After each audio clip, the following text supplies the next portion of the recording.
जय हिंद everyone. Welcome to online class of Shri Ram public school. Dear student, मैं अल्पना पांडे आज आप लोग को हिंदी पढ़ाऊंगी। बच्चों, आज हम लोग हिंदी की में आपकी पाठ पुस्तक क्षितिज का पाठ 2 पढ़ेंगे, जिसका नाम है लहासा की ओर। बच्चों, लहासा की ओर के लेखक हैं राहुल साकृत्यायन, जिसका जीवन परिचय हम आपको पहले के वीडियो में पढ़ा चुके हैं तथा इस पाठ के एक खंड का व्याख्या भी बता चुके हैं। आज हम लोग उसके आगे का पढ़ेंगे, तो आइए शुरू करते हैं। पाठ को शुरू करने से पहले मैं आपको बता दूं कि जो है लहासा की ओर राहुल साकृत्यायन का यात्रा वृत्तांत है। इसमें उन्होंने सन 1929 और 30 में नेपाल के रास्ते से तिब्बत की यात्रा की थी। उस समय क्या था, भारतीयों को तिब्बत यात्रा की अनुमति नहीं थी, इसीलिए उन्होंने एक भिखारी के वेश में, छद्म वेश में यात्रा की थी। लहासा जो है वो तिब्बत की राजधानी है। इस वृत्तांत में लहासा की ओर जाने वाले दुर्गम रास्तों का वर्णन रोचक शैली में लेखक ने किया है। ठीक है, तो सबसे पहले यहाँ पे जो बताया गया था, लेखक ने बताया था तिब्बत से नेपाल जाने का एक मुख्य रास्ता था। तब कलिंग फोर्ड का रास्ता नहीं खुला हुआ था। ठीक है, और उस समय जो है नेपाल ही नहीं, भारत की वस्तुएं भी इसी मार्ग से जाया करती थी। और यह एक सैनिक और व्यापारिक रास्ता भी था, जहाँ जगह जगह पर चौकियाँ और किले बने हुए थे। कुछ फौजी मकान गिर भी चुके थे, जहाँ अब कुछ किसानों ने बसेरा कर रखा था। ठीक है, लेखक एक प्रत्यक्ष चीनी किले में रुका हुआ था चाय पीने के लिए। तिब्बत में जात पात छुआछूत नहीं था, वहाँ की औरतें पर्दा भी नहीं करती थे। बस लोग भिखमंगों को चोरी के डर से घर के अंदर नहीं जाने देते, अन्यथा कोई भी अजनबी व्यक्ति घर के अंदर जाके सास बहू से घर की सास या बहू हो, उनसे अपनी झोली में से चाय देकर बनवा सकता था।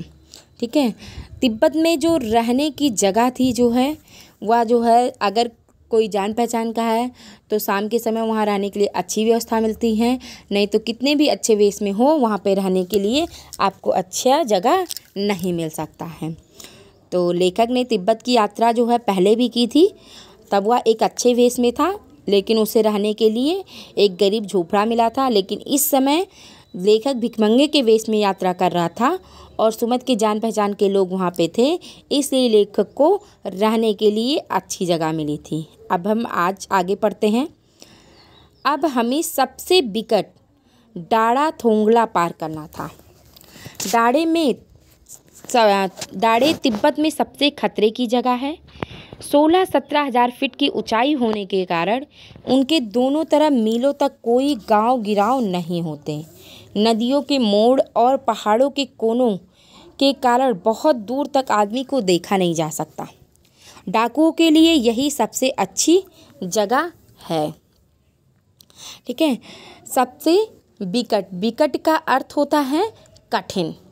डाड़ा एक ऊंचा जमीन था और थोंगला जो दिया है यह तिब्बती सीमा का स्थान था। ठीक है, तो सबसे विकट जो था, सबसे कठिन, वो था सबसे ऊंचा डाड़ा थोंगला का जगह, जिसे उन्हें पार करना था। डाड़े तिब्बत में सबसे खतरनाक जगह थी, सबसे खतरे वाली जगह थी, क्योंकि यह 16-17 हज़ार फीट की ऊंचाई पर था और दोनों तरफ तक, इतनी ऊंचाई पर होने की वजह से दोनों तरफ तक कोई गांव यहाँ पे नहीं था और ना ही कोई यहाँ पे कस्बा टाइप से था। नदियों के मोड़ और पहाड़ों के कोनों के कारण बहुत दूर तक यहाँ कोई आदमी भी दिखाई नहीं देता था। डाकुओं के लिए यह सबसे अच्छी जगह थी रुकने के लिए। ठीक है, ताकि उन्हें कोई देख ना पाए, जान ना पाए। तिब्बत में गांव में आकर खून हो जाए तब तो खूनी को सज़ा भी मिल सकती है, लेकिन इस निर्जन स्थानों में मरे हुए आदमियों के लिए कोई परवाह नहीं करता। सरकार खुफिया विभाग और पुलिस पर उतना खर्च नहीं करती और वहाँ गवाह भी तो नहीं कोई मिल सकता था। डकैत पहले आदमी को मार डालते हैं, उसके बाद देखते हैं कि कुछ पैसा है कि नहीं है। ठीक है, लेखक ने कहा है कि जो है तिब्बत में आकर अगर कहीं खून हो जाए, ठीक है, तिब्बत गांव में आकर अगर कहीं खून हो जा रहा तो खूनी को सज़ा भी तो मिल सकती है, लेकिन अगर इस निर्जन का अर्थ है सुनसान, इस सुनसान स्थान में जो है किसी का खून हो जाता है, कोई आदमी मर जाता है तो कोई परवाह नहीं करता है। सरकार जो है, जो खुफिया विभाग हैं, उन पर बहुत ज़्यादा खर्चा भी नहीं करती है पुलिस पर, कि वहाँ कोई गवाह मिल सके जिससे वहाँ खून करने वाले को सज़ा मिल सके। डकैत वहाँ के क्या करते थे, पहले आदमी को मार डालते हैं और फिर बाद में देखते हैं कि उनके पास कुछ पैसा है कि नहीं है। अगर उनके पास कुछ पैसा है तो ले लेते हैं, नहीं तो फिर छोड़ देते हैं। हथियार का कानून न रहने के कारण यहाँ लाठी की तरह लोग पिस्तौल बंदूक लिए फिरते हैं। डाकू यदि जान से ना मारे तो खुद उसे अपने प्राणों का खतरा है। लेखक कह रहा कि वहाँ पे हथियार रखने का कानून नहीं था, जैसे हथियार लाइसेंस रखने के लिए लाइसेंस लेना पड़ता था, तो वहाँ पे ऐसा कोई कानून नहीं था। इसलिए वहाँ के लोग, जैसे लोग लाठी लेकर चलते हैं, उसी तरह वहाँ के लोग पिस्तौल और बंदूक लेकर चलते थे। और डाकू यदि किसी को जान से ना मारे तो भी वहाँ के लोगों को खुद अपने प्राणों का संकट वहाँ के आम जनता से रहता था, क्योंकि वो लोग बस पिस्तौल और बंदूक हमेशा लिए चलते थे। कब किससे लड़ाई हो जाए, कब कौन मार दे, ये कोई नहीं जानता। तो वहाँ लोगों को अपने प्राणों का खतरा हमेशा बना रहता था। गांव में हमें मालूम हुआ कि पिछले ही साल थोंगला के पास खून हो गया। शायद खून की हम उतनी परवाह नहीं करते क्योंकि हम भिखमंगे थे, और जहाँ कहीं वैसी सूरत देखते हैं, टोपी उतारकर जीभ निकालकर कुची कुची दया दया एक पैसा कहते भीख मांगते लगते। लेखक कह रहा गांव में उन्हें मालूम हुआ कि पिछले साल ही तोंगला के पास जो है किसी व्यक्ति का खून हो गया था। वो खून की उस बहुत ज़्यादा परवाह नहीं करते थे। लेखक कह रहा है कि हम खून की उतनी परवाह नहीं करते क्योंकि वे लोग कैसे थे, भिखमंगे के वेश में थे, और जहाँ कहीं उन्हें ऐसा सूरत यानी चेहरा, ऐसे आदमी का चेहरा दिखता कि जिससे उन्हें अपने जान जाने का खतरा रहता, तो क्या करते थे, टोपी उतार लेते थे, अपनी जीभ बाहर निकाल देते थे और कुची कुची का अर्थ दया दया एक पैसा कहकर भीख मांगने लगते थे, यानी भीख मांगने की वो एक्टिंग करने लगते थे जिससे उनके प्राण बचे रहें। लेकिन पहाड़ की ऊंची चढ़ाई थी, पीठ पर सामान लादकर कैसे चलते, और अगला पड़ाव 16-17 मील से कम नहीं था। मैंने सुमति से कहा कि यहाँ से लंगकोर तक के लिए 2 घोड़े कर लो, सामान भी रख लेंगे और चलेंगे। अब लेकर कह रहा पहाड़ की ऊंची चढ़ाई थी, यानी पहाड़ पे हमें चढ़ना था, और पहाड़ की चढ़ाई बहुत ऊंची थी, तो पीठ पर सामान लादकर हम कैसे चलते हैं, इसलिए। और अगला जो पड़ाव था जो उन्हें पार करना था वो 16-17 मील से कम नहीं था। इसलिए लेखक ने सुमत से कहा यहाँ से लंगकोर तक के लिए 2 घोड़े कर लो, सामान भी रख लेंगे और हम फिर उसी पे चढ़ के चल लेंगे। ठीक है, तो यहाँ जो है बच्चों जो है आगे देखते हैं। दूसरे दिन हम घोड़ों पर सवार होकर ऊपर की ओर चले। डाढ़े से पहले एक जगह चाय पी और दोपहर के वक्त डाढ़े के ऊपर जा पहुँचे। हम समुद्र तट से 17-18 हज़ार फीट ऊंचे खड़े थे। हमारा दक्षिण तरफ पूरब से पश्चिम की ओर हिमालय के हजारों श्वेत शिखर चले गए थे। भीटे की ओर देखने वाले पहाड़ बिल्कुल नंगे थे, ना वहाँ बर्फ़ की सफ़ेदी थी, ना किसी तरफ की हरियाली थी। उत्तर की तरफ बहुत कम बर्फ़ वाली चोटियाँ दिखाई पड़ती थी। ठीक है, लेखक कह रहा दूसरे दिन घोड़े पर सवार होकर हम लोग चलें, ऊपर की ओर चलें। डाढ़े से पहले एक जगह पे हमने क्या किया था, चाय पिया था लेखक ने, और दोपहर के वक्त, यानी दोपहर वक्त का अर्थ होता समय, दोपहर के समय वह डाढ़े के ऊपर जा पहुँचे थे। अब लेखक समुद्र तल से 17,000-18 हज़ार फीट ऊंची जगह पर खड़ा हुआ था। यहाँ से दक्षिण तरफ जो है, लेखक जहाँ पे खड़ा था वहाँ से दक्षिण तरफ पूरब से पश्चिम की ओर हिमालय की हजारों श्वेत शिखर चले गए थे। श्वेत का अर्थ होता है सफ़ेद और शिखर का अर्थ होता है पहाड़ियाँ। तो हिमालय की सफ़ेद रंग की पहाड़ियाँ पूरब से पश्चिम की ओर चलती चली गई थी। और भीटे की ओर देखने पर जो है, भीटे का अर्थ होता है टीले के आकार का ऊंचा स्थान। ठीक है, तो भीटे की ओर देखने पर एकदम पहाड़ बिल्कुल नंगे थे, यानी बिल्कुल साफ पहाड़ दिखाई देते थे। वहाँ कोई पेड़ पौधा नहीं दिखता था, केवल पहाड़ एकदम साफ दिखता था। और ना वहाँ बर्फ़ की सफ़ेदी थी और ना वहाँ पे किसी तरह की हरियाली थी, यानी बिल्कुल से एकदम से पहाड़ एकदम साफ साफ दिखाई देता था। उत्तर की तरफ बहुत कम बर्फ़ वाली चोटियाँ दिखाई पड़ती थी, और उत्तर दिशा में क्या था, बहुत कम चोटियाँ दिखाई पड़ती थी पहाड़ की, जो कि बर्फ़ वाली थी। सर्वोच्च स्थान पर डाड़े के देवता का स्थान था। जो सबसे अच्छा स्थान था, सबसे महान स्थान था, वहाँ पे डाड़े के देवता का स्थान था, जो पत्थरों के ढेर, जानवरों की सींगों और रंग बिरंगों कपड़े की झंडियों से सजाया गया था। लेखक कह रहा, जो डाड़े के देवता का स्थान था वह पत्थरों के ढेर से, जानवरों की सींगों से और रंग बिरंगे कपड़ों की झंडियाँ, यानी जो पतंगी होती है, उसी से सजाया हुआ था। अब हमें बराबर उतराई पर चलना था। चढ़ाई तो कुछ दूर थोड़ी मुश्किल थी, लेकिन उतराई बिल्कुल नहीं। लेखक कह रहा, चढ़ाई करना पहाड़ की तो मुश्किल काम था। पहाड़ पे ऊंचाई पे चढ़ना दिक्कत होती है, कठिनाई होती है, लेकिन जब वहाँ से हम उतरते हैं तो वह बिल्कुल भी कठिनाई नहीं होती है।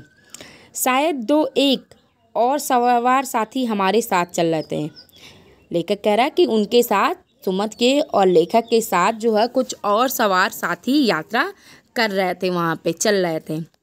मेरा घोड़ा धीमे चलने लगा। मैंने समझा कि चढ़ाई के थकावट के कारण ऐसा कर रहा और उसे मारना नहीं चाहता था। धीरे धीरे वह बहुत पिछड़ गया और मैं दोनिकवस्तों की तरह अपने घोड़े पर झूमता हुआ चला जा रहा था। जान नहीं पड़ता था कि घोड़ा आगे जा रहा है या पीछे। जब मैं जोर देने लगता तो वह और सुस्त पड़ जाता। एक जगह 2 रास्ते फूट रहे थे। मैं बाएं का रास्ता ले 1.5 मील चला गया। आगे जो है, एक घर में पूछने से पता लगा कि लंकोर का रास्ता दाहिने हाथ वाला था।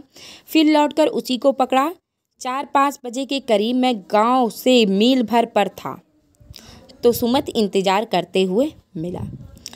लेखक कह रहा है, जब वो नीचे उतर रहा था तो उसका घोड़ा कुछ धीमे चलने लगा और उस समय लेखक को ऐसा लगा कि हो सकता है चढ़ाई की थकावट के कारण घोड़ा धीमे चल रहा है, इसलिए वह उसे मारना नहीं चाहता था।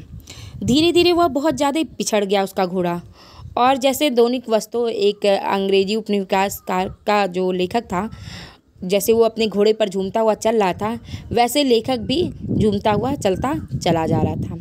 जान नहीं पड़ता था उसे देख के कि घोड़ा आगे जा रहा है या पीछे, घोड़ा इतना धीमे चल रहा था। जब वो लेखक जोर देने लगता तो घोड़ा और भी ज़्यादा सुस्त पड़ जाता था। एक जगह से 2 रास्ते फूटे हुए थे, यानी एक जगह से 2 रास्ता निकल रहा था। एक बाएं का रास्ता लेकर लेखक 1.5 मील चलता चला गया। आगे एक घर में उसे पूछने पे पता चला कि लंकोर का रास्ता जो था वो दाहिने वाला हाथ था। तो लेखक फिर लौट कर आया और उसी दाहिने हाथ वाले रास्तों को पकड़ा और 4-5 बजे के करीब में वह गांव से मील भर की दूरी पर था। तो उसे दिखाई दिया कि सुमति उसका इंतज़ार करते हुए वहाँ पे मिला था। मंगोलों का मुंह वैसे ही लाल होता है और अब तो वह पूरे गुस्से में था।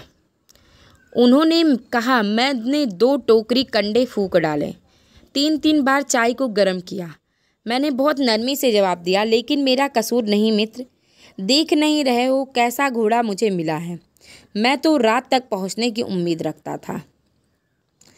लेखक जो है कह रहा है कि मंगोल जो जाति होते, सुमत मंगोल जाति का था, तो मंगोल जाति के जो आदमी होते थे वे गुस्से वाले होते हैं, ठीक है, और उनका मुंह लाल हो जाता है बहुत जल्दी गुस्से में। तो सुमित भी मंगोल जाति का था, तो इसलिए उसका भी मुंह लाल हो गया। वो बहुत ही गुस्से में था क्योंकि उसको लेखक का इंतज़ार करना पड़ा था। उसने कहा कि सुमत ने कहा कि मैंने 2 टोकरी कंडे फूंक डाले। कंडे यानी उपले होता है, ठीक है। कहा कि मैंने 2 टोकरी उपले फूंक डाले, 3-3 बार चाय को गर्म किया और पी भी गया तुम्हारे इंतज़ार में। उस समय लेखक ने बहुत ही नरमी से जवाब दिया, लेकिन मित्र, मेरा इसमें कोई कसूर नहीं। तुम देखो मुझे कैसा घोड़ा मिला है। मैं तो बहुत रात में पहुंचने की उम्मीद रखता था। खैर सुमति को जितनी जल्दी गुस्सा आता था उतनी जल्दी वह ठंडा भी हो जाता था। लंगकोर में वह एक अच्छी जगह पर ठहरे थे। यहाँ भी उनके यजमान थे। पहले चाय सत्तू खाया, रात को गर्मा गर्म थुक्पा मिला। ठीक है, लेखक ने कहा है कि जो है जितनी जल्दी सुमति को गुस्सा आता था उतनी जल्दी उसका गुस्सा ठंडा भी हो जाता है। यानी सुमति को इंतज़ार करना पड़ा लेखक का, तो वो बहुत गुस्सा हुआ था, लेकिन लेखक की बात सुनकर उसका गुस्सा जल्दी ही ठंडा हो गया। लंगकोर में वह एक अच्छी जगह पर ठहरे थे दोनों, सुमति और लेखक, और दोनों ने फिर मतलब जो है वहाँ पे उनके अच्छे यजमान भी थे सुमति के, जहाँ पे उन्हें ठहरे थे वो। उन्होंने क्या किया, पहले चाय और सत्तू खाया, फिर रात में को गर्मा गर्म थुक्पा खाया। थुक्पा एक खाद्य पदार्थ है, ठीक है, जो चावल, हंडी और मूली ये सब डाल के गीला सा बनाया जाता है। जैसे हमारे यहाँ खिचड़ी बनाया जाता है, वैसे वहाँ पे थुक्पा बनता है। उसमें चावल और मांस और हड्डी वगैरह, मूली वगैरह डाल के बनता है, पतला सा लेस सा होता है। ठीक है, तो थुक्पा एक खाद्य पदार्थ था वहाँ का, जो उन्होंने रात को गर्मा गर्म खाए थे।